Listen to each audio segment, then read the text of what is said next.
Mummy ક્યાં જાઓ છો તમે? ગામડે જાઉં છું. હું કહો છો મમ્મી તમે? પણ મમ્મી તમે અચાનક ગામડે શું કામ લઈ જાઓ છો અને તમે કંઈ કીધુંય નહીં? કેમ તને ચિંતા થાય છે કે હવે ઘરનું કામ કોણ કરશે એમ? ના મમ્મી, એવી કોઈ વાત નથી. તમે કેમ એવું બોલો છો? પણ મમ્મી અચાનક તમે કઈ રીતે જાઓ છો? અમને કાંઈ કીધુંય નહીં. તમે પોતે જ વિચાર કરો ને કે તમે શું કરો છો મારી હારે. નોકરાણી બનાવીને રાખી છે મને. મનીષા, મારે ડૉક્ટરને બતાવવા જવું છે. થોડાક પૈસા હોય તો દે ને. શું થયું છે તમને? 2-3 દિવસથી તાવ આવે છે અને ભાવિનને ટાઈમ નથી, તો મને એમ થયું કે લાવ હું એકલી જ વહી જાઉં. અરે કાંઈ તમને તાવ નથી, હું દવા આપું છું, એ એનાથી હરખું થઈ જશે. અરે કાલે જ તમે દવા લીધી હતી પણ એનાથી કાંઈ ફેર નથી પડતો, તો મને એમ થયું કે લાવ આજ ડૉક્ટરને બતાવી આવું. અને વધારે નહીં, ખાલી 1000 રૂપિયા જ જોવે. શું 1000 રૂપિયા જોવે છે? એવા તો કેવા હોસ્પિટલમાં તમે જાઓ છો?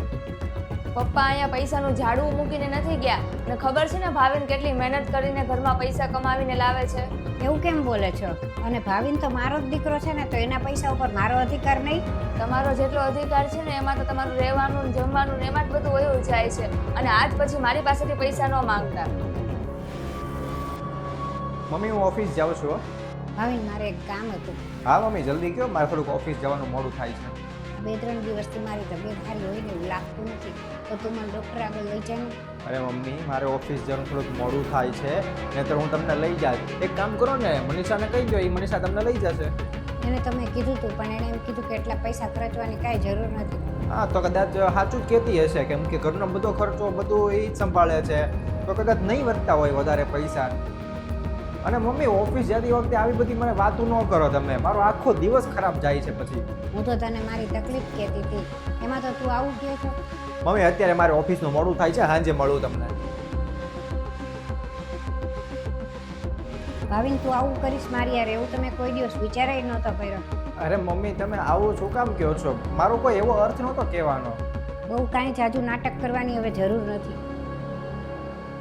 મેં તો તમારા માટે ઘણું કર્યું છે, પણ હવે એવી કોઈ વાત કરવાનો કાંઈ અર્થ જ નથી.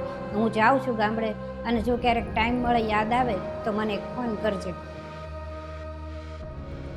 અને હા, મારી એક વાત યાદ રાખજે, આ ઘર છે ને એ તારા પપ્પાએ લીધેલું છે. અરે મમ્મી મારી વાત તો સાંભળો.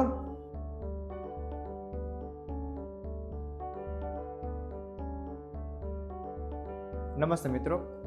મા બાપ સાથે કેવો વ્યવહાર કરવો, કઈ રીતે રહેવું અને એમને કઈ રીતે સાચવવા, એ તમારી એટલે કે એક દીકરા અને વહુ તરીકેની તમારી જવાબદારી છે.